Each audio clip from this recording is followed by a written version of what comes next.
Welcome to episode 24 of the THELMA Tapes, the Living Memory Association podcast. This edition is dedicated to the Demon Drink, with memories of Fairlies Bar and the live Panther, cider and Babysham, stealing the rum ration, lounge bars and sing-songs, Betty from the Old Chain Pier and her silk kimono and her sword, and the Good Templars with neither taste, touch or handle the Demon Drink. Back in time we go. We didn't tend to have a drink cabinet in the house. My dad liked to go out for a drink. He went to the pub with his pals, a working men's sort of tradition. I think we maybe kept a bottle of sherry in the house, sweet sherry, but it wasn't often brought out. There was two pubs in Edinburgh called Fairlies. One was in Leith Street and one was along the shore here. I don't know if they were connected. The one in Leith Street was mainly for, shall we say, girls going out meeting soldiers and stuff like that. Well censored, John. Yeah. But the one in Leith was just they played music. But at chucking out time, shall we say, this guy at the back of the bar, the whole length of the bar, there was a big cage. And in the cage above the bar was about 20 feet long, 30 feet long, and this cage was all the way along from one end of the bar to the other. And in the cage was a black panther. And he used to bring the panther out at chucking out time, empty the pub, and he walked about with it on a lead. It was quite, well, I don't know if it was tame or not, but... You didn't see this after 9 pints, John, did you? No. Definitely true? No, definitely true. What was the name of the pub, did you say? Fairlies. In Fairlies? In Commercial Street. And did you ever see anyone getting attacked by the black panther? No. He just used to bring it out, and he didn't walk about with it. He stood with it at chucking out time.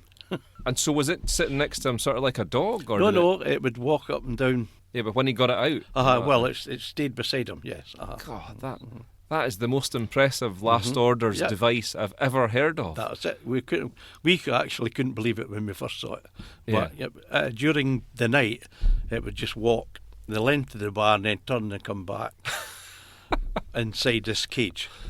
But that was definite. That's not made up. That's true. And was it there for a while then? Well, we didn't go there an awful lot because it was quite rough. Yeah. The pub. Yeah, every time we were there, it was there. So I think you were allowed to do things in these days, or I don't know about now, but it was a good chucking out device. Yeah. My grandfather used to drink. He stayed with us from the day my mother and father were married. He used to come in the mine when I was a laddie. He'd come, and he was a fisherman. He always walked with a roll. He was a skipper of the trawler. And my mother used to take this half bottle of whiskey out of his pocket every Saturday and smash it in the sink. And I mind I would be about 11. I says, "Why not? Just pour it down the sink." And my old grandfather says, "Hey, your name's not on the door." I had an uncle who was in the First World War, and when he got a drink, he was back in the First World War, and it was horrendous. He would wreck the place, terrified, because my mother, it was her brother, and she used to always say, "I think we'll go along and see if Uncle Joke's all right," and I was terrified. I used to hate going, but I just didn't know how. Sometimes it was fine, but whenever he had a drink or two, we'd smash the place up. It was back in the war. His brother was killed beside him. I started off by walking home, deciding to walk home with my bicycle. I had met up with this lad, and he said, "How would you like to go to dance?" And I was a bit embarrassed, you see. Instead of saying no, I'm keeping my wages up to give my mum. I was so embarrassed. I just said yes. So I got all dressed up, and he agreed to meet me once at the station bar, and I agreed. I started off a pint, then ended up on 4 pints. I tasted stout, and I tasted heavy, and I tasted light, tasted beer, and I tasted rum, and I can mind it was really the ruin of me, It put me into hospital where I got dried out and never should I. J.G. Thompson, bottle of wine with a corn dog. to make sure the wine was running clear. And we had a wooden thing round there, and you had a spout that went into the cask, and you turned your tap on, and you just done that with a wee candle. Well, I couldn't take a bottle out because it was stick out. I used to get a half bottle. I didn't wear trousers in the days, I wore a skirt, and I sewed a wee pocket in my skirt just to have the half bottle. And when the gaffer was looking, I used to get that and it's down the skirt. But I didn't used to drink, I used to sell it for 7 and 6. More often than not, when I worked down there, it was on a Saturday night, and that it was the singles and divorcees night, which sounds like it might have been good fun, but it was actually, sometimes it could be quite desperate, shall we say, that, there was often at the beginning of the night I'd be behind the bar, and I was a student, so I was only in my late teens, early 20s, so I was a lot younger than many of the customers, and sometimes some of the blokes used to sit at the bar and chat to you, and you're a bit of a captive audience. You couldn't really escape from the chat up lines that they practised on you before they went out to find their woman. At the end of the night there was always somebody getting engaged to somebody, and it was a big celebration, and you could see people buying bottles of champagne, so-and-so's got engaged, and then the following week those particular parties were suspiciously absent, and then the next week engagement was off, and maybe the week after that they get engaged to somebody else. And this pattern was repeated quite a lot, and some of the ladies were quite mercenary. I remember that they would come in up to the bar and order 4 fresh oranges, and then the next round would be 4 fresh oranges, and then maybe some of the men would go over and start chatting to them, and when the men offered to buy them drinks, it was vodka and fresh oranges. The women made sure they didn't spend very much on drinks. Some of the publicans were great characters. Betty Moss down the Old Chain Pier, who was she used to wear a silk kimono. Her son was harbour master out in Singapore or somewhere like that, and he sent her the silk kimono that she wore with bamboo framed spectacles. Little old lady shuffled round. He commanded that place. There was no hot water behind the bar. The only hot water there was a geyser in the ladies' loo. The gents' loo was a plastic strip curtain. You stepped through it. There was about 2 foot to stand in, and there was a trough that went through the floor down in 3rd or 4th. The walls were covered in centrefolds from Playboy, which was pretty risque to do that in those days, and all sorts of bric-a-brac, knuckle dusters and all sorts of things hanging around the place. It was the first pub in Edinburgh to get a colour television. I remember one occasion being in, and the last night of the proms was Sir Malcolm Sargent conducting, but the volume was turned down to nil and Irish rebel songs were playing on the record player. Again, closing time, I remember no drinking up time at all, 10 o'clock on the dot. Betty fired a starting pistol a couple of times, pulled a sword out from hanging behind the bar, and shuffled round the bar, poking the sword in people's ribs and just taking their drinks away. I can remember we had a sales meeting, and we were all to put our reports on how the Kestrel Lager was performing. They said, "I'll never affect tennis lager." I said, "Don't you believe it?" And it did. So tenants decided to challenge us, and they produced a lager called Charger Lager.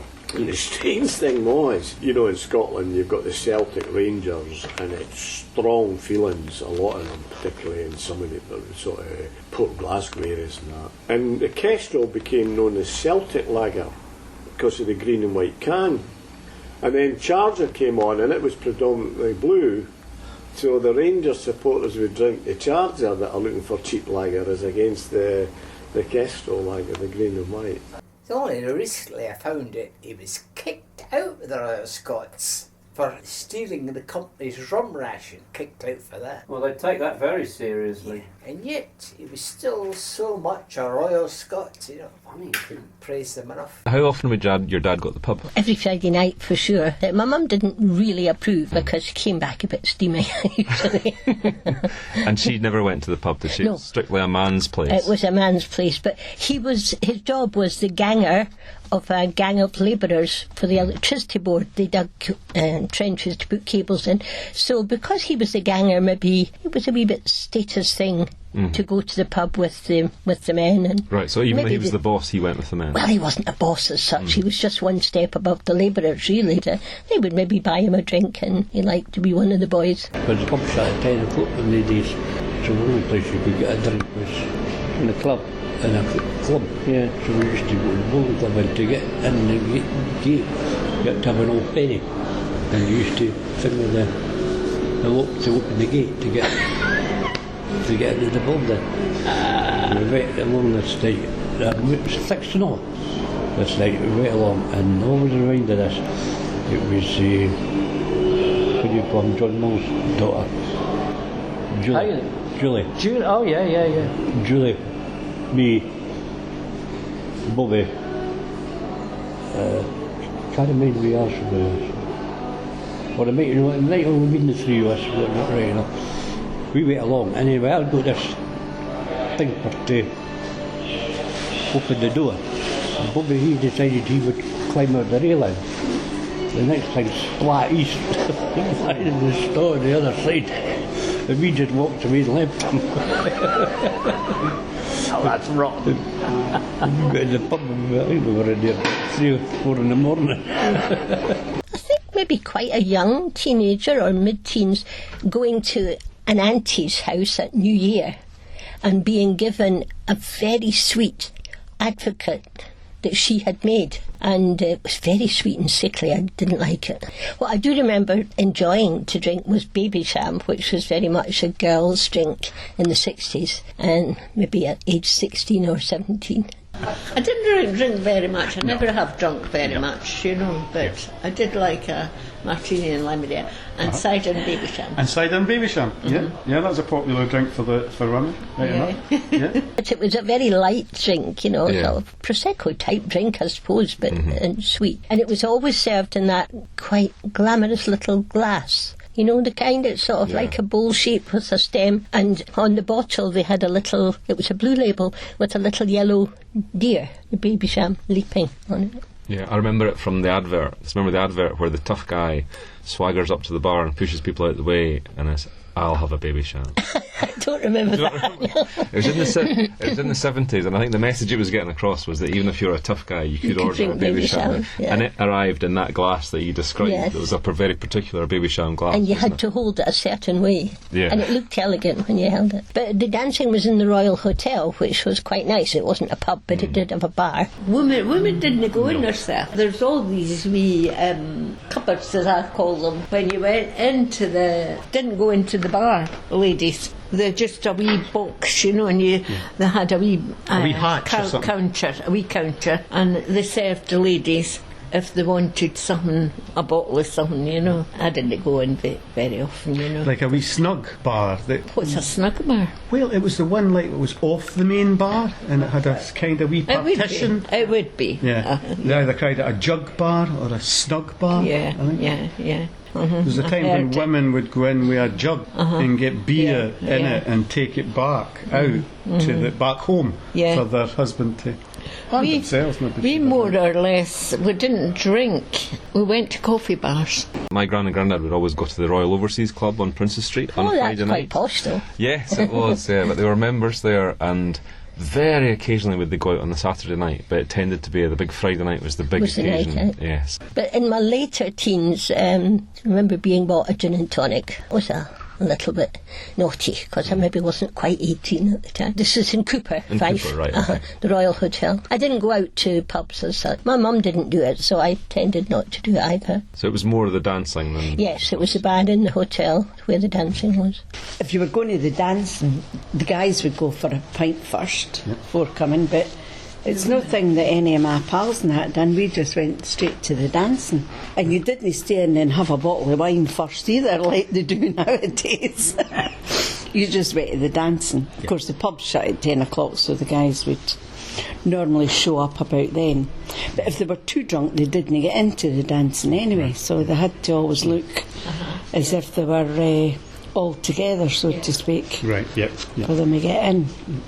I remember my mum was a nurse and sometimes worked night duty, and she liked to have Christmas off when I was small, but she would work New Year because she didn't want to be involved in New Year celebrations anyway, so she would work the night shift. And I remember my dad taking me to his sister's, my auntie, in Fruchy, and this auntie was very sociable. Everybody gathered in her house, and I was only a child then, a primary age child, and when the evening was over there were no buses home, so we actually walked home in the dark from Fruchy, and you could thumb a lift safely in those days, you know. It wasn't a dangerous thing to do, hitchhiking. And I remember my dad thumbing a lift, and he put me, the child, in front of him so that the car driver would be more likely to stop and pick up a father with a child. And somebody did give us a lift home in the end, and he sustained me while we were walking along this road in the dark with ginger cordial. Every couple of 100 yards I got another sip of ginger cordial, which was non-alcoholic, of course. Most of the pubs in Leith you wouldn't have taken your wife into. They were very much men's pubs. As you said, there would be the wee jug bar that you could go to. And then probably by sort of late 60s, the lounge bars would maybe have an MC on it on a Saturday, and it would be singing. You know, you got up and you had a sing-song. In the summer I like a little chilled rosy at lunchtime, ladies who lunch. At lunchtime, very nice. But I also like red wine. I don't often drink spirits, very occasionally, sherry or a gin. I was in the Good Templars, taste, touch nor handle. They had meetings every week, and they had branches all out Edinburgh. My parents were in it. And they had speakers. As you grew older, they had speakers, and once a month they'd have a wee dance or something. I had slide shows. It was all about the evils of drink. At the Fisherman's Hall the meetings were held. But there were meetings held at Kirk Street in Leith. You all went in the crowd and stood, and then a crowd waiting on the doors opening, and then you were in, and I dare say somebody would probably talk, you know, about the film to you, but you wouldn't hear it for all the crowd. Everyone's talking themselves, you know. And it was all to do, of course, it was a silent film, and the stories you got was all about the man taking a drink, and he would come home and he wasn't very nice to his wife or the kids, and we would all shouting boo, you know, and leave her alone. Remember that, because all the boys used to come as well. When this other guy used to come in, and he was drunk and he got barred. Well, he came in the next day. I said to him, "You're barred." No, not me. I said, "You were. As Anne put you out yesterday, you were drunk." Must have been my twin brothers. I had to stand outside the door and wait for my granda, and then when he came out of the pub, there used to be a toy shop right next door. I went in, he took me in, asked me what I would like. I got a big dog. He says, "Right, you get this, don't tell your mum." And then, of course, must have talked about Willie Ross up in the Oxford bar.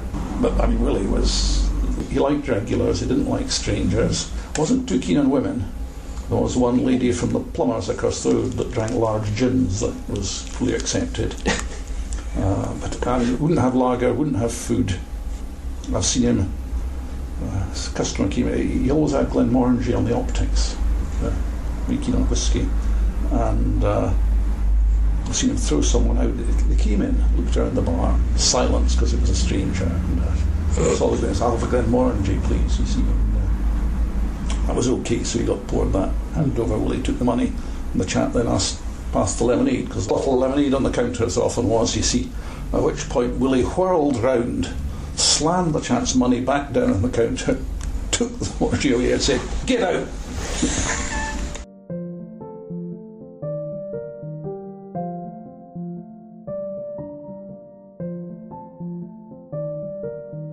Thank you so much to John, Maureen, Evelyn and our cast of thousands who contributed to a great episode on the Demon Drink.